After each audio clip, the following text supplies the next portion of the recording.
కర్మ క్రియ మొత్తం కూడా తెలుగుదేశం ప్రభుత్వానికి ఆ ఘనత చెందుతుందని కూడా తెలియజేస్తా ఉన్నాను. భోగాపురంలో ఎయిర్పోర్టు ఆలోచన చేసిందే గౌరవనీయులు శ్రీ నారా చంద్రబాబు నాయుడు గారు. నిర్మాణం కంప్లీట్ చేసింది కూడా ఈ 18 నెలల కాలంలోనే మేము కంప్లీట్ చేయడం జరిగింది. 2014-19 మధ్యన భోగాపురం ఎయిర్పోర్ట్కు శంకుస్థాపన చేయడం జరిగింది. ఇప్పుడు 5 ఏళ్ల గ్యాప్ తర్వాత ప్రభుత్వం వచ్చాక దాదాపుగా నిలబడిపోయినటువంటి పనులన్నీ కూడా ఏవైతే ముఖ్యమైన పనులు ఉన్నాయో ఆ పనులన్నీ కూడా 95% మేర ఇప్పటికే ఈ 18 నెలల కాలంలో మా ప్రభుత్వం వచ్చిన తర్వాత అక్కడ ఉండేటువంటి సమస్యలన్నీ కూడా గౌరవ ప్రధానమంత్రి గారి దృష్టికి వెళ్ళి, అదేవిధంగా మా కేంద్ర మంత్రి అయినటువంటి శ్రీ రామ్మోహన్ నాయుడు గారు కూడా ప్రతి నెల 15 రోజులకు ఒకసారి, ప్రతి నెలకు ఒకసారి కూడా రివ్యూలు చేస్తూ అక్కడ సందర్శన చేసి అక్కడ ఉన్నటువంటి ఇష్యూస్ మీద కూడా రివ్యూలు చేస్తూ వాటిని ఇప్పుడు 95% కంప్లీట్ చేయడం జరిగింది. జనవరి 26వ తారీఖు 4వ తేదీన మొన్న తొలి ఫ్లైట్ కూడా ల్యాండ్ అయింది. టెక్నికల్గా ఏమైనా ఇంకా ఇబ్బందులు ఉన్నాయా, ఏ విధంగా ఉన్నాయి అనేటువంటి ఉద్దేశంతో తొలి ఫ్లైట్ను కూడా ల్యాండ్ చేయడం జరిగింది.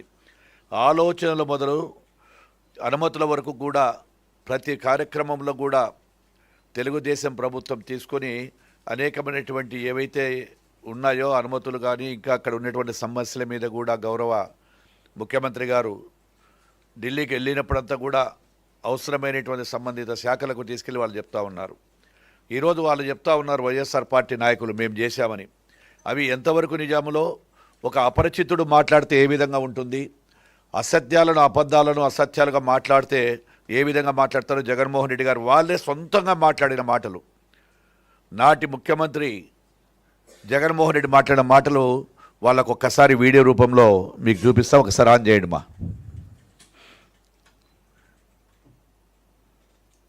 ఇదే భోగాపురం ఎయిర్పోర్ట్లో కట్టడానికని రాష్ట్ర ప్రభుత్వం టెండర్లు పిలిచింది. ఇదే రాష్ట్ర టెండర్లు పిలిచినప్పుడు కేంద్ర ప్రభుత్వ రంగ సంస్థ ఎయిర్పోర్ట్ అథారిటీ ఆఫ్ ఇండియా రాష్ట్ర ప్రభుత్వానికి ఎక్కువ రెవెన్యూ ఇస్తామని, ఎక్కువ వాటా ఇస్తాము అని ఎయిర్పోర్ట్స్ అథారిటీ ఆఫ్ ఇండియా టెండర్లలో పాలు పంచుకొని వాళ్ళు అత్యధికంగా రాష్ట్రానికి మేలు చేస్తాము అని చెప్పి వాళ్ళు టెండర్లలో కోట్ చేస్తే, ఎయిర్పోర్ట్స్ అథారిటీ ఆఫ్ ఇండియా వాళ్లకు కన్నా ఎయిర్పోర్ట్ కట్టే కాంట్రాక్ట్ కన్నా ఇస్తే చంద్రబాబు నాయుడు గారికి లంచాలు రావని ఇదే పెద్ద మనిషి చంద్రబాబు నాయుడు గారు ఆ టెండర్లు రద్దు చేసిన పరిస్థితి మనమంతా కూడా చూస్తా ఉన్నాం. రెండోసారి టెండర్లు పిలిచారు. ఆ రెండోసారి టెండర్లు పిలిచిన దాంట్లో మళ్ళీ ఎయిర్పోర్ట్స్ అథారిటీ ఆఫ్ ఇండియా వాళ్ళు మళ్ళీ ఎక్కడ వస్తారేమో అని చెప్పి ఏకంగా ఎయిర్పోర్ట్స్ అథారిటీ వాళ్ళు రాకుండా ఎలిజిబిలిటీ క్రైటీరియాను సైతం మార్చిన ఘనత ఈ చంద్రబాబు నాయుడు గారు దిక్కుమాలిన ప్రభుత్వంలో చూస్తా ఉన్నాం. ఇవాళ మనం రోజు ఈ ఎయిర్పోర్ట్ పనులను మొదలు పెట్టడానికి జిఎంఆర్ గ్రూపుకు సంబంధించిన మల్లికార్జునరావు గారు ఇక్కడ ఇదే వేదిక మీద ఉన్నారు. నాకు గట్టిగా నమ్మకం ఉంది, జిఎం మల్లికార్జునరావు గారు అంటే ఈ ప్రాంతానికి, ఈ ప్రాంతపు వాసి. అయిపోయినా ఎర్రబస్సు కూడా రాని ఈ గ్రామానికి ఎయిర్పోర్ట్ ఎందుకు సార్ అని అడుగుతా ఉంది నరసాయమ్మ. మరొకసారి మళ్ళీ మీ అందరికీ కూడా చెప్తా ఉన్నాం, గట్టిగా పోరాడుతాం, గట్టిగా నిలబడదాం. ఇంకొకటి కూడా చెప్తా ఉన్నా, కోర్టుకు కూడా పోదాం, కోర్టులో కేసులు వేసినా కూడా గట్టిగా దీన్ని ఆపే కార్యక్రమం చేద్దాం. ఎట్టి పరిస్థితుల్లోనూ భూములు పోకుండా చేస్తాం. అయినా కూడా చంద్రబాబు నాయుడు గారు పొరపాటున తనకున్న అధికార బలంతో, అధికార మదంతో దుర్వినియోగం చేస్తూ ఏదైనా పొరపాటున మన భూములు లాక్కునే కార్యక్రమం మాత్రం పొరపాటున చంద్రబాబు నాయుడు గారు చేస్తే మాత్రం రానున్న రోజును మన రోజులని మాత్రం చంద్రబాబు నాయుడు గారు కూడా మర్చిపోకూడదు. మనం అందరం కూడా అదే గుర్తుపెట్టుకుందాం. రానున్న మన రోజులు 3 ఏళ్లలో చంద్రబాబు నాయుడు గారి ప్రభుత్వం పడిపోతుంది. చంద్రబాబు నాయుడు గారు బంగాళాఖాతంలో పడే రోజు త్వరలోనే వస్తుంది. వచ్చేది మన ప్రభుత్వం. మళ్ళీ మీ భూములన్నీ కూడా తిరిగి మీకు వెనక్కిస్తామని చెప్పి మాత్రం గట్టిగా మీ అందరికీ హామీ ఇచ్చి చెప్తా ఉన్నా. ఈ పోరాటం ఆగదు. అన్ని రకాలుగా మీకు తోడుగా ఉంటాం. వైఎస్ఆర్ కాంగ్రెస్ పార్టీ ఇంతవరకు ఓకే. ఉన్న విశాఖపట్నం ఎయిర్పోర్ట్ లో మధ్యాహ్నం పూట పోతే ఈగలు తోలుకుంటున్నాం. ఇది ఏ రకంగా న్యాయం? ఉన్న విశాఖపట్నం ఎయిర్పోర్ట్ ను బాగా ఉన్నదాన్ని వదిలేసి వేరే చోటికి పోయి ఎయిర్పోర్ట్ పేరిట అక్వైర్ చేయాలి అని చెప్పి దిక్కుమాలిన ఆలోచన చేయడం. మరొకసారి మళ్ళీ మీ అందరికీ కూడా చెప్తా ఉన్నాం, గట్టిగా పోరాడదాం, గట్టిగా నిలబడదాం. ఇంకొకటి కూడా చెప్తా ఉన్నా, కోర్టుకు కూడా పోదాం, కోర్టులో కేసులు వేసినా కూడా గట్టిగా దీన్ని ఆపే కార్యక్రమం చేద్దాం. ఎట్టి పరిస్థితుల్లోనూ భూములు పోకుండా చేస్తాం. రానున్న మన రోజులు 3 ఏళ్లలో చంద్రబాబు నాయుడు గారి ప్రభుత్వం పడిపోతుంది. చంద్రబాబు నాయుడు గారి బంగాళాఖాతంలో పడే రోజు త్వరలోనే వస్తుంది. వచ్చేది మన ప్రభుత్వం. మళ్ళీ మీ భూములన్నీ కూడా తిరిగి మీకు వెనక్కిస్తామని చెప్పి మాత్రం గట్టిగా మీ అందరికీ హామీ ఇచ్చి చెప్తా ఉన్నా. చంద్రబాబు నాయుడు గారికి లంచాలు రావని ఇదే పెద్ద మనిషి చంద్రబాబు నాయుడు గారు ఆ టెండర్ను రద్దు చేసి ఓకే. స్వయాన జగన్మోహన్ రెడ్డి గారే మాట్లాడినటువంటి కూడా పత్రికా విలేకరుల మిత్రులంతా చూస్తూ ఉన్నారు. ఎర్రబస్సు రాని భోగాపురం గురించి ఆ రోజు మాట్లాడినాడు. ఏదైతే ఎర్రబస్సు రాని భోగాపురానికి ఈరోజు ఇంటర్నేషనల్ ఫ్లైట్లు వస్తూ ఉంటే చూస్తూ ఉన్నారు మీరు. ఏ విధంగా ఈ యొక్క 18 నెలల కాలంలో మేము చేసినటువంటి అభివృద్ధి కానీ తర్వాత ఏదైతే ఆ నిర్మాణం కోసం ఆగకుండా ప్రతినిత్యం చర్యలు జరిపినటువంటి కూడా చెప్తున్నారు. ఆయనే చెప్పాడు, కోర్టుకు పోదాము, భోగాపురం పోదాము, ల్యాండ్లన్నీ కూడా నిలబెట్టేస్తాము, మళ్ళీ మీకు ఏవైతే ఉన్నాయో మీ యొక్క ల్యాండ్స్ అన్నీ కూడా మీ పొలాలన్నీ కూడా మీకు వెనక్కి ఇప్పిస్తా అని చెప్పి ఈరోజు మీరు చూస్తూ ఉన్నారు. ఇంకొకటి ఏమంటాడు, మధ్యాహ్నం పూట విశాఖపట్నంలోనే ఈగలు తోలుతున్నారు. విశాఖపట్నంలో ఈగలు తోలితే ఈగలు కూడా ఉండవు అనేది ఆయన అర్థం. అది మరి ఈగలు కూడా తోలడానికి నువ్వు ఏ విధంగా నువ్వు చేసిన గొప్ప ఘనత అంటావు, ఎట్లా ఏ విధంగా ట్వీట్లు పెట్టుకుంటా ఉన్నావు, కనీసం ఏ విధంగా మాట్లాడుతున్నారో చూడాలని చెప్పి చెప్తా ఉన్నాం. ఇక్కడ ఎయిర్పోర్ట్కు ఒకటి అడుగుతా ఉన్నా, మీరు ఒక అపరిచితుడుగా మారినారా? ప్రజలు మిమ్మల్ని ఏ విధంగా చూడాలి? ఈరోజు మీరు అసత్యాలకు అంబాసిడర్గా మారి ఏది నోటికి వస్తే అది మాట్లాడుతూ ఉన్నారు. అంటే నీకు నచ్చినప్పుడు ఒక రకంగా జిఎంఆర్ గారు కనపడతారు. ఆ రోజు జిఎంఆర్ సంస్థకు ఈ యొక్క తెలుగుదేశం ప్రభుత్వంలో ఏదైతే టెండర్ల విధానంలో ఉందో ఆ టెండర్ల ప్రకారం కూడా టెండర్లు పిలవడం జరిగింది. వాటిలో క్వాలిఫైడ్ అయ్యారు. క్వాలిఫైడ్ అయిన వారికి ఒప్పజెప్పడం రెవెన్యూ షేర్ ప్రకారం కానీ ఇంకోటి కానీ క్వాలిఫైడ్ అయినటువంటి ప్రకారం ఇవ్వడం జరిగింది. అదే జిఎంఆర్ సంస్థ తీసుకొచ్చిన తర్వాత మరీ నీకు నచ్చినప్పుడు పూజ చేసుకుంటూ, అంటే ఏదైనా కానీ ఒకసారి పూజ చేస్తే సరిపోదు, 2 సార్లు ఫౌండేషన్ వేసే విధానం ఆయనకు ఉన్నాయి. ఆ విధానాలు కూడా మళ్ళీ రేపు ఇప్పుడు చెప్పబోతా ఉన్నాను. ఏదైతే దోపిడీ సంస్థ జిఎంఆర్ అన్నారు, మరి అదే దాని మీద కూర్చొని ఆయన గురించి కూడా వాళ్ళు మాట్లాడుతూ ఉన్నాడు. అదేవిధంగా మీది విధ్వంసం, మాది వికాసం. కూటమి ప్రభుత్వం వచ్చిన తర్వాతనే భోగాపురం ఎయిర్పోర్ట్ కూడా ఈ 18 నెలల కాలంలో కంప్లీట్ చేసి 95% చేసామని చెప్పారు. గతములు కూడా రాబోయే 30-40 ఏళ్ళకు కూడా అవసరం ఉంటుందని ఆ రోజు శంషాబాద్ ఎయిర్పోర్ట్ను కూడా గౌరవ ముఖ్యమంత్రి శ్రీ నారా చంద్రబాబు నాయుడు గారు ఆ రోజు దూరదృష్టితో శంషాబాద్ ఎయిర్పోర్ట్ను కూడా చాలామంది వ్యతిరేకించినప్పటికీ అవసరమని చెప్పి ఆ రోజు శంషాబాద్ ఎయిర్పోర్ట్ను కూడా ఆ రోజు ల్యాండ్ అక్విజిషన్ చేసుకుని అక్కడ ఎయిర్పోర్ట్కు కూడా భూమి పూజ చేయడం జరిగింది. విశాఖపట్నాన్ని ఏదైతే ఉందో ఏపీ ఆర్థిక రాజధానిగా చేయాలి. విశాఖపట్నాన్ని ఏపీ ఆర్థిక రాజధాని చేసినప్పుడు ఇవన్నీ కూడా దగ్గరలో పనికి వస్తాయి అనేటువంటి దూరదృష్టితో ఆ రోజు మేము చేయడం జరిగింది. అదేవిధంగా ఈ యొక్క ఎంఆర్ఓ తయారీ లాజిస్టిక్స్ కోసం కూడా ఇంకా రావాలి అక్కడ కూడా అని చెప్పి ఉద్దేశంతో అటు విశాఖపట్నం దగ్గరగా ఉండాలని చెప్పి కూడా వారు ఇవ్వము అని చెప్పి వెనక్కు లాక్కున్నటువంటి 500 ఎకరాలను కూడా ఈ యొక్క ప్రజల కోసం నిరుద్యోగ సమస్య తీరడానికి వసతులు కల్పించడం కోసం కూడా ఎంఆర్ఓ తరపు నుంచి మళ్ళీ మా ప్రభుత్వం వచ్చిన తర్వాత 500 ఎకరాలు ఇవ్వడం జరిగింది.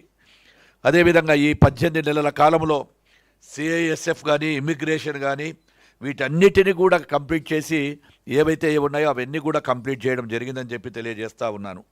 మొన్న డిసెంబర్ 25న జిఎంఆర్ మానస ఏవియేషన్ అకాడమీకి కూడా వాళ్ళు చదువుకోవడానికి కూడా వారికి కూడా ఇవ్వడం జరుగుతుందని కూడా చెప్తా ఉన్నాం. అంటే ఇక్కడ మీకు అందరికీ కూడా ఒక విషయం చెప్పాలా, ఏదైనా కార్యక్రమం ఎవరు చేసినా ఎవరికో పిల్లాడు పుడితే ఆ పిల్లాడికి తండ్రి పేరు నాని అని చెప్పి ఆయన పెట్టుకుంటూ ఉంటాడు. దానికి కారణం ఒక్కసారి కర్నూలు ఎయిర్పోర్ట్ గురించి కూడా మీకు చెప్పాల్సిన అవసరం ఉంది. ఇదే కర్నూలు ఎయిర్పోర్ట్ను గౌరవ ముఖ్యమంత్రి గారు ఉన్నారు 21/6/2017న మేము భూమి పూజ చేయడం జరిగింది. ఇదిగో ఇక్కడ చూడండి భూమి పూజ. ఆ రోజు 21/6 భూమి పూజ చేసి అదేవిధంగా కేవలం 2 సంవత్సరాలలో దాన్ని కంప్లీట్ చేయాలనేటువంటి ఉద్దేశంతో ఆ రోజు ఉన్నటువంటి మాకందరికీ కూడా వెంటబడి చేపియండి, కంప్లీట్ చేయాలి, కర్నూలు ప్రజలకు మనం ఇవ్వాలి అని చెప్పి కర్నూలు ఎయిర్పోర్ట్ను కూడా చేయడం జరిగింది. ఆ ఎయిర్పోర్ట్ ఇనాగ్రేషన్ చేసిన తర్వాత ఆ రోజు ఫ్లైట్లు కూడా తీసుకురావడం జరిగింది. ఇనాగ్రేషన్ చేశాము. ఇది ఒకటి అందే చూడండి, ఇనాగ్రేషన్ చేయడం కూడా ప్రజలందరికీ తెలుసు. ఆ జిల్లాలో ఉండేటువంటి ప్రజలు కానీ ఫ్లైట్లు ల్యాండ్ అయినటువంటి కూడా చేసిన తర్వాత పిచ్చి పరాకాష్ఠకు చేస్తే ఎట్లుంటుందంటే, మేము కట్టిన ఎయిర్పోర్ట్లు ఫ్లైట్లు ల్యాండ్ అవుతూ ఉంటే మళ్ళీ రెండవసారి మళ్ళీ నేను ఎయిర్పోర్ట్ చేయాలనేటువంటి పిచ్చితో మళ్ళీ వచ్చి రెండవసారి కూడా ఎయిర్పోర్ట్ అంటే ఆ రోజు వేసిన శిలాఫలకాన్ని కూడా మొత్తం కూడా ధ్వంసం చేసి ఆ శిలాఫలకాన్ని పక్కకు పెట్టి ఆ శిలాఫలకాన్ని తీసేసి మళ్ళీ జగన్మోహన్ రెడ్డి గారు భూమి పూజ చేస్తారు. అంటే ఆయనకు ఎంత చిత్తశుద్ధి ఉందో, ఏ విధంగా చేస్తూ ఉన్నారో ఒక్కసారి ఆలోచన చేయాలని చెప్పి కూడా కోరుకుంటా ఉన్నాను. అదేవిధంగా ఏ సంబంధం లేని వైఎస్ఆర్ రాజశేఖర రెడ్డి స్టాచ్యూ పెడతారు కర్నూలు ఎయిర్పోర్ట్లో. అంటే నీ తండ్రికి ఏం సంబంధము?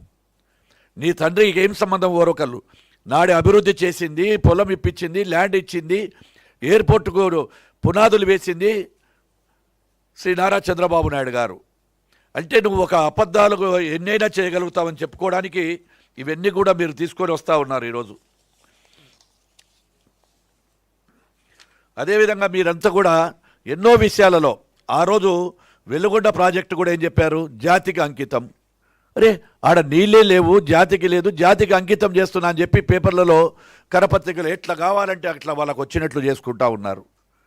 ఆఖరికి అది పోతే కుప్పంలో కూడా సినిమా సెట్టింగ్, కుప్పంలో సినిమా సెట్టింగ్ వేసి నీళ్ళు ఇస్తున్నామని చెప్పి పొద్దున ఆన్ అయింది, మధ్యాహ్నానికి ఆఫ్ అయిపోతుంది. ఆ నీళ్ళు ఎక్కడొచ్చినాయో, యా ట్యాంకర్లు ఎక్కడికి పోయినాయో, ఏమైనాయో కూడా ప్రజలందరూ కూడా గమనిస్తున్నారని కూడా చెప్తా ఉన్నాను. అదేవిధంగా విధ్వంసంతో మొదలుపెట్టాడు. ఆ రోజు ప్రజావేదికను విధ్వంసం చేశాడు, పోలవరాన్ని విధ్వంసం చేసేసి దాన్ని ఎక్కడ ముందుకు పోకుండా చేశాడు. మీరంతా కూడా విధ్వంసం చేస్తే మా నాయకుడు వికాసం చేసేట్టుగా ప్రతిని కూడా మేము పరుగులు పెట్టిస్తూ ఉన్నాం. ఈయన జీవితం అంతా కూడా ఇదే విధంగా ఉంటుందని చెప్పి తెలియజేస్తూ ఉన్నాను నేను. అది పోలవరం ప్రాజెక్టుని నాశనం చేశావు, రాజధానిని నాశనం చేశావు.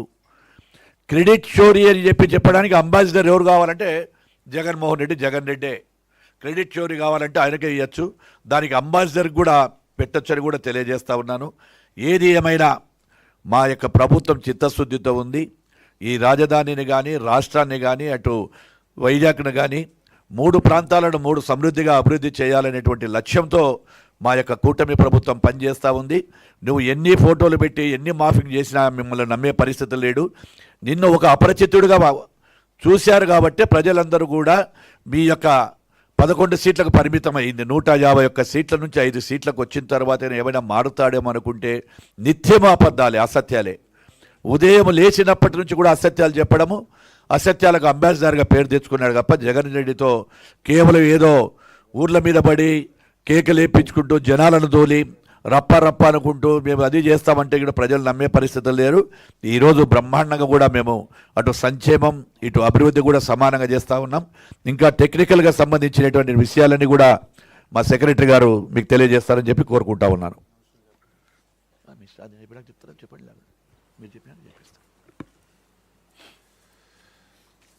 అందరికీ నమస్కారం. వినిపిస్తుందా?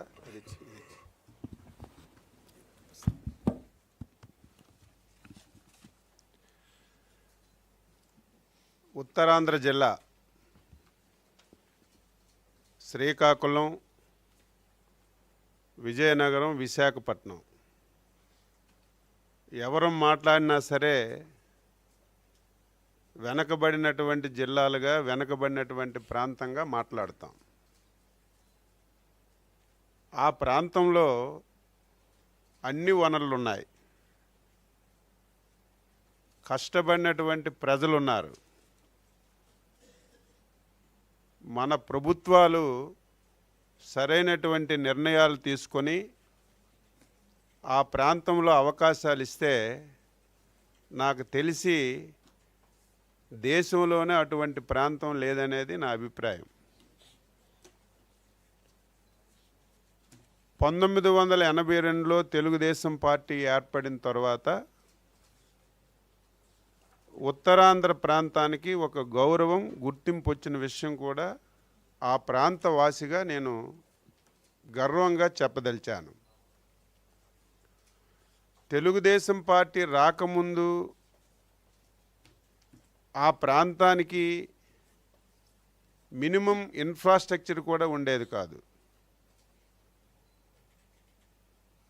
మినిమం ఇన్ఫ్రాస్ట్రక్చర్ ఇచ్చి ప్రజల్లో చైతన్యాన్ని తీసుకొచ్చి ఆ ప్రాంత అభివృద్ధిలో కీలక భూమికి పోషించినటువంటి పార్టీ తెలుగుదేశం పార్టీ. ఎవరు ఎన్నిసార్లు ఎన్ని విధాలుగా మాట్లాడుకున్నా దాని ఫలితాలు కూడా చూస్తే 82లో ఎన్టీ రామారావు గారు పార్టీ పెట్టినప్పటి నుంచి కష్టం వచ్చినా సుఖం వచ్చినా ఎప్పుడూ ఆ ప్రాంత ప్రజలు తెలుగుదేశం పార్టీకి అభిమానిస్తూ వచ్చారు. అటువంటి ప్రాంతాన్ని ఇంకా అభివృద్ధి చేయాలి. ఆ ప్రాంతంలో పారిశ్రామికంగా అభివృద్ధి జరగాలి. పారిశ్రామికంగా అభివృద్ధి జరగాలంటే ఒక మంచి ఎయిర్పోర్ట్ ఉంటే తప్పనిసరిగా మనం అనుకున్న విధంగా అభివృద్ధి చేయాలని ఒక ఆలోచన చేసి విశాఖపట్నంలో భోగాపురం ఎయిర్పోర్ట్కి బీజం వేశారు. మీ అందరికీ తెలుసు, నేను ఎమ్మెల్యే అయ్యేసరికి విశాఖపట్నం ఎయిర్పోర్ట్కి నైట్ ల్యాండింగ్ లేదు. ఏదో 1-6 ఫ్లైట్ ఉండేది. మొదటి ఎన్డీఏ ప్రభుత్వం వచ్చినప్పుడు చంద్రబాబు నాయుడు గారు ఇప్పుడున్నటువంటి ఎయిర్పోర్ట్కి నైట్ ల్యాండింగ్ ఫెసిలిటీ కూడా తీసుకొచ్చి కొత్త టెర్మినల్ నిర్మించి ఒక స్థాయికి తీసుకొచ్చారు. అయితే ఉన్న విశాఖపట్నం ఎయిర్పోర్టు నేవల్ పరిధిలో ఉంది కాబట్టి దీన్ని ఇంతకంటే మనం ముందుకు తీసుకెళ్ళలేం. అది కూడా సిటీ మధ్యలో ఉంది, ఎక్స్పాండ్ చేయడానికి కూడా అవకాశాలు లేవని చెప్పి చంద్రబాబు నాయుడు గారు ఆలోచన చేసి ఈ 3 జిల్లాలు రూపురేఖలు మారాలంటే, ఈ 3 జిల్లాలు మళ్ళీ అభివృద్ధి పదంలో నడిపించాలంటే ఫస్ట్ మెట్టుగా మనం ఇంటర్నేషనల్ ఎయిర్పోర్టు ఒకటి నిర్మించాలని చెప్పి చంద్రబాబు నాయుడు గారు నిర్ణయం తీసుకొని ఎక్కడైతే బాగుంటుందంటే 3 జిల్లాలకి అనుకూలమైనటువంటి ప్లేసు నేషనల్ హైవేకి పక్కన సీకి ప్యారలల్గా మనం ఎయిర్పోర్టు నిర్మించుకుంటే చాలా బాగుంటుందని చెప్పి ఆలోచన చేసి భోగాపురాన్ని నిర్ణయం చేశారు. నిర్ణయం చేసింది చంద్రబాబు నాయుడు గారు. ఆ రోజు కూడా నేను మంత్రిగా ఉన్నాను. నేను స్వయాన చూశాను. ఒరిజినల్గా 5,000 ఎకరాలు ఎక్వైరీ చేద్దామని ప్లాన్ చేశాం. కానీ అక్కడున్న పరిస్థితుల వల్ల ఆ రోజు కూడా ఈ దుర్మార్గులు ఆ ఎయిర్పోర్ట్ని రాకుండా చేయడానికి ప్రజలని రెచ్చగొట్టి మీరు ఎయిర్పోర్ట్కి భూములు ఇవ్వద్దని చెప్పి ఊరు వాడ తిరిగిన విషయం ఒక్కసారి గుర్తు చేసుకోవాలని చెప్పి తెలియజేస్తున్నాను. ఎంత వ్యతిరేకించినా ప్రజల్ని ఎంత రెచ్చగొట్టినా చంద్రబాబు నాయుడు గారు ఇటువంటి విషయాల్లో చాలా జాగ్రత్త వహిస్తారు. ఏదైనా ఒక ప్రాజెక్ట్ వస్తే ఆ ప్రాజెక్టులో నష్టపోయినటువంటి రైతులు కూడా సంతోషంగా ఉండాలనేది మొదటి నుంచి చంద్రబాబు నాయుడు గారు ఆలోచన. ఆ ఆలోచనలో భాగంగా నాకు తెలిసి 100 మీటింగ్లు పెట్టారు. రైతులతో గంటలు కూర్చున్నారు. ఇంకా కొంతమంది సాటిస్ఫాక్షన్ కాకపోతే విజయవాడలో అమరావతి సచివాలయానికి తీసుకొచ్చి వాళ్ళతో మాట్లాడి వాళ్ళకి హ్యాపీగా భూములు ఇచ్చే విధంగా చంద్రబాబు నాయుడు గారు కృషి చేసి ఆ రోజు ల్యాండ్ ఎక్విజిషన్ చేసిన విషయం ఈ సందర్భంగా గుర్తు చేస్తున్నాను. ల్యాండ్ ఎక్విజిషన్ చేయడమే కాదు, కేంద్ర ప్రభుత్వంతో ఎయిర్పోర్టు మంజూరు చేయించి ఆనాటి ముఖ్యమంత్రిగా మేము ఉత్తరాంధ్ర జిల్లాల నుంచి అందరి సమక్షంలో వెళ్ళి ఫౌండేషన్ కూడా వేసాం. ఇది జగమెరిగిన సత్యం. ఈరోజు పాత్రికేయులు కూడా ఆలోచన చేయాలి.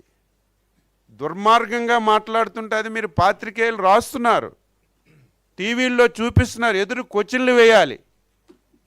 నిస్సిగ్గుగా కనీసం ఎవరైనా ఏమైనా అనుకుంటారని ఆలోచన లేకుండా భోగాపురం ఎయిర్పోర్ట్ని నేనే నిర్మించాను, నా వల్లే ఇది అయ్యింది, ఉత్తరాంధ్రకు మేలు జరిగిందని ఒక ఫేక్ మనిషి ఫేక్ మాటలు మాట్లాడుతుంటే కనీసం ఎవరు ప్రశ్న వేయకపోతే దీనికి అర్థమేమని చెప్పి తెలియజేస్తున్నాను.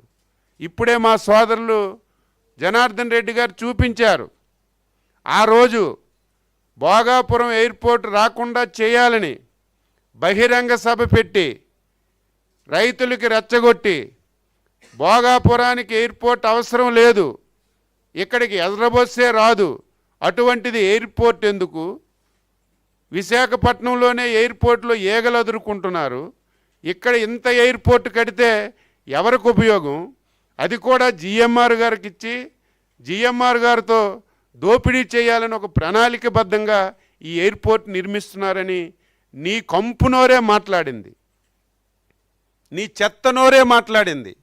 మళ్ళీ అదే కంపునోరుతో అదే చెత్తనోరుతో చంద్రబాబు నాయుడు గారు, నీకు అసలు సిగ్గుందా? చంద్రబాబు నాయుడు ఫౌండేషన్ వేసిన తర్వాత దురదృష్టవశాత్తు నువ్వు అధికారంలోకి వచ్చావు, వచ్చిన తర్వాత మేం ఫౌండేషన్ వేసినటువంటి ఎయిర్పోర్ట్ని నువ్వు కొనసాగిస్తే కనీసం నీకు కొంతైనా శాస్తుండేది, కొనసాగించలేదు. ఆ రోజే కొనసాగిస్తే 1-2 సంవత్సరాలు ముందే ఎయిర్పోర్ట్ వస్తే ఈసరికే ఆ ప్రాంతం ఎంత అభివృద్ధి జరిగేది, ఆ ప్రాంతం ఎంతమందికి ఉపాధి అవకాశాలు వచ్చాయి, ఆ ప్రాంతంలో ఇప్పటికే ఎన్ని పరిశ్రమలు వచ్చాయి ఒక్కసారి మనం ఆలోచన చేయాలి. ఇది చంద్రబాబు నాయుడు గారు దత్తపుత్రిక, ఆయనే దీని కర్మ కర్త క్రియ. ఈరోజు నేను అధికారంలోకి వచ్చాను, దీన్ని చేస్తే నాకు పేరు రాదు, చంద్రబాబు నాయుడికే పేరు వస్తుందని దుర్బుద్ధితో 5 సంవత్సరాలు దాన్ని మూలన పడేసి ప్రజలు తిడుతున్నారని, ఆ ప్రాంతంకి వెళ్తే అసహించుకుంటున్నారని నువ్వు పడిపోయినటువంటి చివరి సంవత్సరంలో మళ్ళీ రెండోసారి చంద్రబాబు నాయుడు గారు వేసినటువంటి ఫౌండేషన్ స్టోన్కి రెండోసారి మళ్ళీ ఫౌండేషన్ వేసి అదే కంపునోరు, ఒకే నోరు.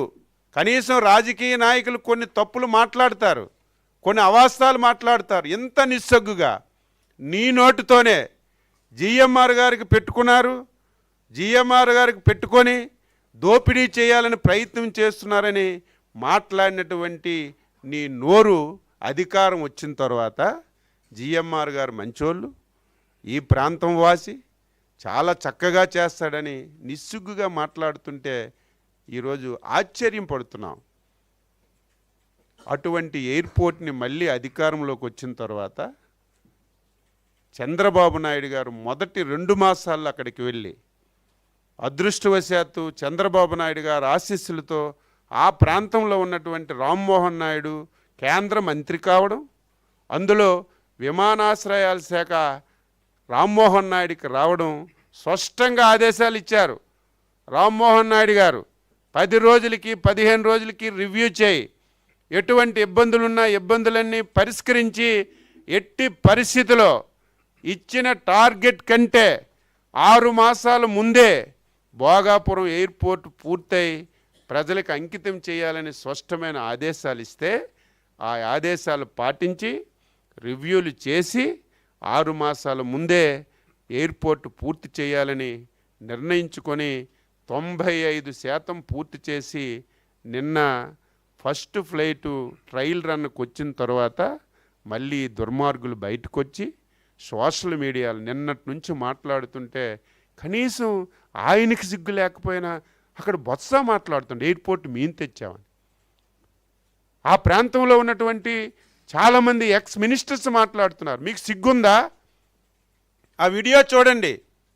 ఈరోజు మా సోదరులు జగన్నార్దన్ రెడ్డి గారు చూపించిన వీడియోలో ఈరోజు ఎవరైతే నిస్సిగ్గుగా మాట్లాడుతున్నారో వీళ్ళందరూ భోగాపురంకి ఎయిర్పోర్ట్ అవసరం లేదు, మేము అడ్డుకుంటాం, మా వల్ల కాకపోతే కోర్టుకు వెళ్తాం, లేకపోతే 3 మాసాలు 3 సంవత్సరాల తర్వాత అధికారంలోకి వస్తాం, మొత్తం రద్దు చేస్తాం, మీ భూములు మీకే ఇస్తామని నిస్సిగ్గుగా మాట్లాడినటువంటి మీరు మళ్ళీ ఈ ఎయిర్పోర్ట్ మేమే తెచ్చాము, మా ప్రమేయం అని చెప్పి మాట్లాడుతుంటే ఏమనాలి? మెంటల్ వాళ్ళు అనాలా, ఫేక్ ఫెలోస్ అనాలా, ఫేక్ మనుషులు అనాలా? ఏది పడితే అది మాట్లాడితే ప్రజలు నమ్ముతారు అనుకోవాలా అని చెప్పి ఈ సందర్భంగా తెలియజేస్తున్నాను. ఉత్తరాంధ్ర పౌరుడిగా చంద్రబాబు నాయుడు గారికి, ఎన్డీఏ ప్రభుత్వానికి జీవితాంతం రుణపడి ఉండాలి. ఉత్తరాంధ్ర అంటే వెనకబడిన ప్రాంతమనే కాదు, ఆ ప్రాంతంలో అవేర్నెస్ లేదు. పరిశ్రమలు రావాలన్నా, ఒక ప్రాజెక్ట్ రావాలన్నా యాజిటేషన్స్ విపరీతంగా ఉంటాయి. నాకు తెలిసి ఒక పరిశ్రమ లేకపోతే ఒక ఎయిర్పోర్ట్ ప్రారంభించి ఫస్ట్ మనం పూర్తి చేసే ఘనత ఈరోజు భోగాపురం ఎయిర్పోర్ట్కి వస్తుందంటే ఇది ఒక శుభ పరిణామం.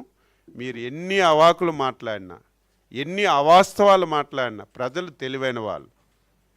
భోగాపురం ఎయిర్పోర్ట్ అంటే చంద్రబాబు నాయుడు, ఎన్డీఏ ప్రభుత్వం చిన్న పిల్లవాడికి అడిగిన, పడుకున్న వాడికి లేపడిగిన భోగాపురం ఎయిర్పోర్ట్ ఎవరు దీన్ని ఆలోచన చేశారు, ఎవరు ల్యాండ్ ఎక్విజిషన్ చేశారు, ఎవరు శంకుస్థాపన చేశారు, మళ్ళీ ఎవరు శరవేగంతో పనులు ప్రారంభించారు, ఎవరు పూర్తి చేశారని ప్రతి ఒక్కరూ, నువ్వెందుకు నీ పార్టీ వాళ్ళు కూడా ఈరోజు చెప్పే పరిస్థితి ఉన్నప్పుడు నువ్వు ఈ రకంగా మాట్లాడినా ఎవరు నమ్మే పరిస్థితి లేదని ఈ సందర్భంగా తెలియజేస్తూ, ఎప్పటికప్పుడు మీరు ఇటువంటి తప్పుడు సమాచారం ఇస్తే పాత్రికేయులు కూడా అడిగితే కనీసం ఈరోజు నేను చెప్పాను, అందులో నా తప్పు ఉంటే ఏమండి భోగాపురం ఎయిర్పోర్ట్ చంద్రబాబు నాయుడు కట్టాడని మీరు అడగండి.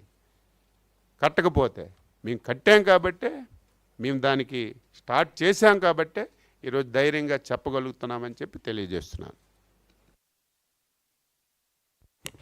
ఏదన్నా ఇష్యూస్ ఏమైనా ఉంటే జస్ట్ ఇంకేమంటే మీరు క్వశ్చన్స్ సార్ 960 కోట్లు భూసేకరణ, ల్యాండ్ ఎక్విజిషన్ తర్వాత పునరావాసం కోసం ఖర్చు పెట్టామని జగన్ చెప్పారు. 960 కోట్లు వాళ్ళ గవర్నమెంట్. అంటే టోటల్గా ల్యాండ్ ఎక్విజిషన్ కనుక మనం చూస్తే కనుక ఆల్రెడీ మే 2019కి 2703 ఎకరాలు మనకి పూర్తి స్థాయిలో టీఎఫ్ఆర్ ప్రకారం కావాలంటే 2502 ఎకర్స్ ఆల్రెడీ మనం ఎక్వైర్ చేసాము. బ్యాలెన్స్ 200 ఎకర్స్ డిఫరెంట్ కోర్ట్ కేసులు, రకరకాల ఇష్యూస్ మీద ఆగినాయి. అవి సబ్సిక్వెంట్గా మనం కోర్ట్స్లో పర్స్యూ చేసి చేయడం జరిగింది. సో ఆల్మోస్ట్ మనం చూస్తే కనుక 90% అబోవ్ ల్యాండ్ ఎక్విజిషన్ 2019 మేకి కంప్లీట్ అయిపోయింది.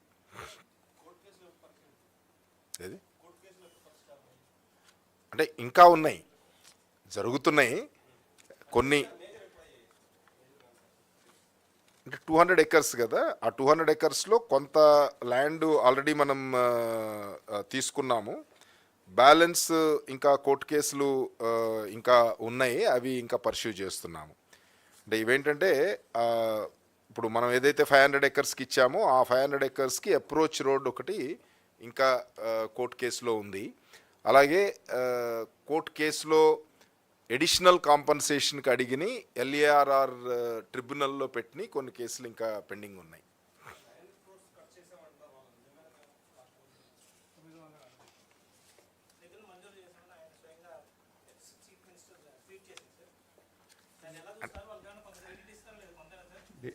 ఇప్పుడు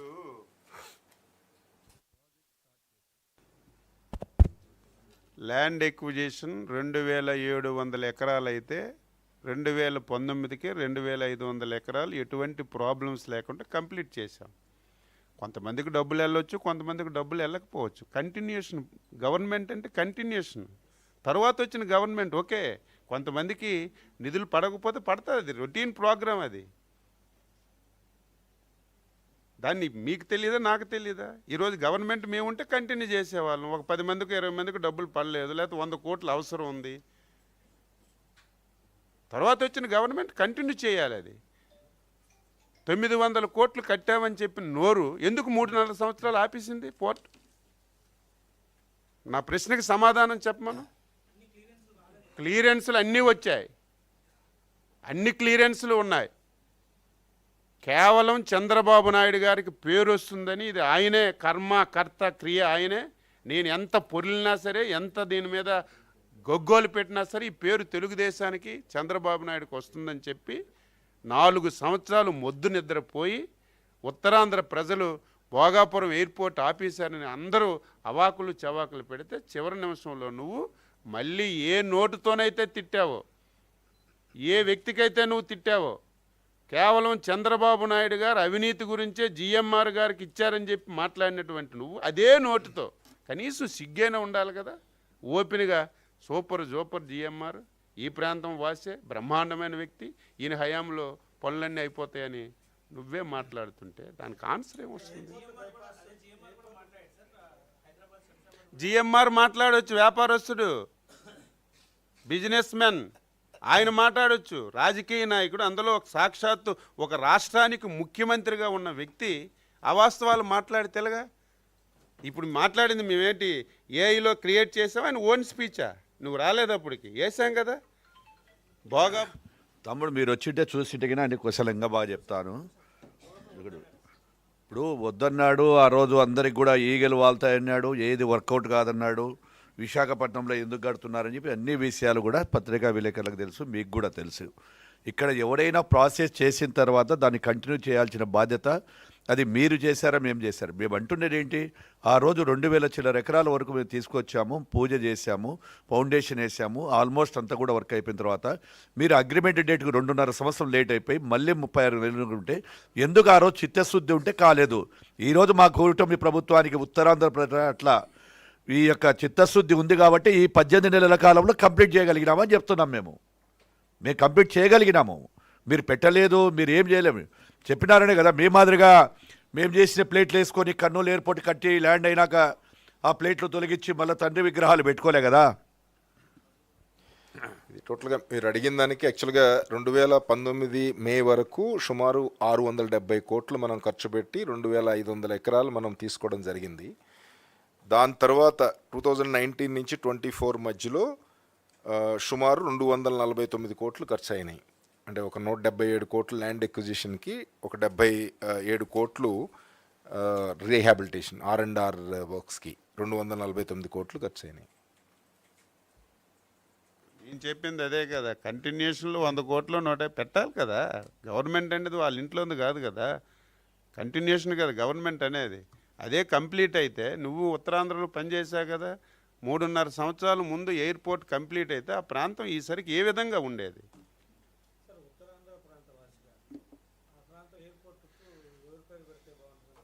already పెట్టేశాం, Alluri Sitaramaraju international airport అని పెట్టేశాం, అనౌన్స్మెంట్ చేశారు, అంతా అయిపోయింది. అదే ఆల్రెడీ పెట్టేశాం, జీవో కూడా వచ్చింది.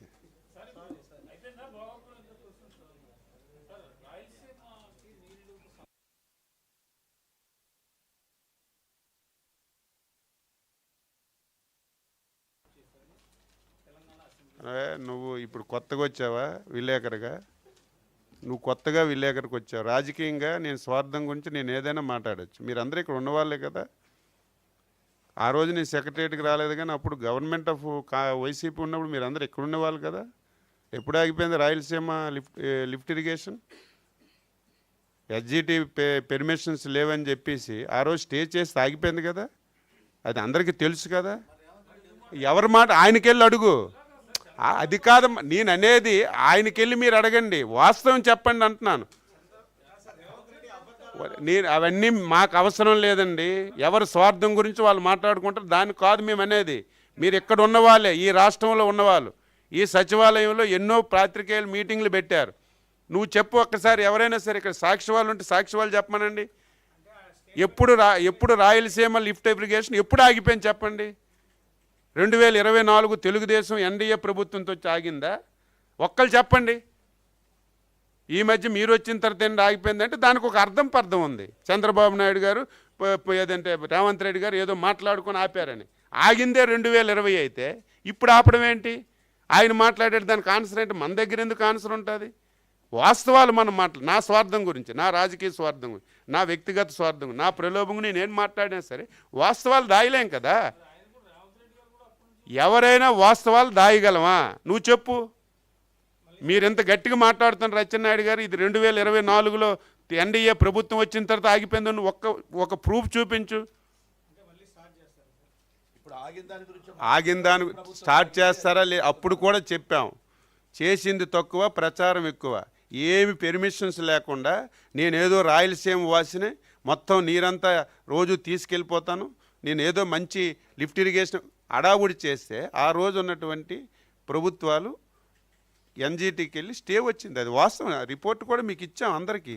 అది వచ్చిన తర్వాత ఆడికి వచ్చిన ఇవ్వాల్సింది పోయి దాన్ని చూసి రాజకీయం సిగ్గు లేకుండా మాట్లాడాలి కదా. అది ఎప్పుడైతే తెలంగాణ అసెంబ్లీలో వచ్చిందో అరగంట నుంచి అందరూ బయటకు వచ్చేసారు. ఇదేదో చంద్రబాబు నాయుడు రాయలసీమకు అన్యాయం చేశాడు, రాయలసీమ వాసి ఈ ప్రాజెక్ట్ ఆపేశాడని వాళ్ళు చెప్పడం, మీరు రాయడం, ఒక క్వశ్చన్ వేయాలి కదా మీరు. ఈరోజు పేపర్లో చూశాను, ఒక సాక్షి పేపర్లో 10-15 మంది మాట్లాడారు. ఒకరికైనా మీరు క్వశ్చన్ వేయాలా? రాయలసీమ ద్రోహి ఎవరని ప్రజలందరూ గంపినిచ్చారు కాబట్టి రాయలసీమ ప్రజలు ఈరోజు తెలుగుదేశం కూటమి ప్రభుత్వానికి పట్టం కట్టారు. ఆయన చేసినటువంటి కూడా ఫేక్ ప్రచారాలని చెప్పి పబ్లిక్ కూడా మీరు ఎన్ని చెప్పినా జగన్మోహన్ రెడ్డిని ఈరోజు రాయలసీమలో అత్యధిక సీట్లు వచ్చినాయంటే ఒకటే కారణము. ఆయన అయితే ఏ లిఫ్ట్ ఇరిగేషన్ చెప్పి ఆ రోజు చెప్పాడు, కుందు మీద రిజర్వాయర్ అన్నాడు, ఇంకా ఏవో చేస్తానన్నాడు. ఇవన్నీ కూడా చెప్పిన తర్వాత రాయలసీమ ప్రజలకు మోసం చేశాడు జగన్మోహన్ రెడ్డి. రాయలసీమ వాసి కాదని చెప్పి ఈరోజు మాకు రాయలసీమలో అత్యధిక సీట్లు వచ్చాయని చెప్పి గట్టిగా చెప్పగలుగుతున్నాం. ఏదైనా న్యాయం జరగలిగింది అంటే గిన ఈరోజు చంద్రబాబు నాయుడుతో కూటమి ప్రభుత్వంతోనే సాధ్యమవుతుంది. ఈరోజు హార్టికల్చర్ కావచ్చు, ఇంకొకటి కావచ్చు, ఏ డెవలప్మెంట్ తీసుకునే కానీ కూడా ఈరోజు ఓరకల్ హబ్బు కావచ్చు, ఇండస్ట్రీస్ హబ్బు కావచ్చు, ఏది చేసినా రాయలసీమ ప్రజల పట్ల కూటమి ప్రభుత్వానికి, మా నాయకుడు శ్రీ నారా చంద్రబాబు నాయుడికి చిత్తశుద్ధి ఉంది. రేపు రాబోయే కాలంలో చేసిన తర్వాత కూడా చెప్తాం. Thank you. ఇంకేం అనుమానం ఉంది చెప్ప. నువ్వు అడగవయ్యా, నువ్వు ఎక్కడే ఉన్నాక ప్రశ్నలు అడగడం కాదయ్యా. ప్రశ్న నేను అనేది మీరు మీరు అడగడంలో నేను తప్పు పట్టడం లేదు. నేను అనేది ఈరోజు పేపర్ చూస్తే 50 మంది చంద్రబాబు నాయుడు గారు ద్రోహి, చంద్రబాబు నాయుడు గారి వల్ల ఆగిపోయిందని మాట్లాడితే మీరు ఎవరైనా క్వశ్చన్ చేయాలి కదా. ఎప్పుడు ఆగింది అది? పిలవడం కాదు అయ్యా, రాసియడం ఏంటది? రాసియడం ఏంటది? కనీసం వాస్తవం ఉండకపోతే మీకు కూడా క్రెడిబిలిటీ ఉండాలి కదా. ఎప్పుడు ఆగింది? మీరు అందరూ ఇక్కడ ఉన్నవాళ్ళే కదా, కొత్తగా వచ్చేవాళ్ళ. వివరణ కాదు అది, చిన్న పిల్లవాడికి తెలుసు. అది ఇరిగేషన్ మీద నాలెడ్జ్ ఉన్న ప్రతి ఒక్కడికి తెలుసు. ఆ రోజు ఎవరైతే మంద మార్బిలంతో ఉన్న ప్రతి ఎమ్మెల్యేకి తెలుసు. అది ఎస్జిటి స్టే చేసింది ఆ రోజు ఆగిపోయిందని చెప్పి. ఈరోజు ఎవరో ఒకరు వాళ్ళ స్వార్థం గురించి వాళ్ళ రాష్ట్రంలో ఏదో గొప్ప చెప్పుకోవడానికి మాట్లాడితే దాన్ని మీరు మా మీద నెపం పెట్టి అవన్నీ మాకు అవసరం లేదు. అవన్నీ అవసరం లేదు. మా గురించి మేము మాట్లాడుతున్నాం. రిలేషన్ వేరే, రిలేషన్ ఎప్పుడు ఉంటుంది. కానీ రాష్ట్ర ప్రయోజనాలకి రిలేషన్ వేరమ్మా, రాష్ట్ర ప్రయోజనాలు వేరు. రిలేషన్ ఎంతున్నా రాష్ట్ర ప్రయోజనాలు కాపాడడంలో చంద్రబాబు నాయుడికి మించిన వాళ్ళు లేరు. మాటలు చెప్తారు ఎంతోమంది, మాటలు ఎవరికైనా చెప్తారు, దానికేముంది.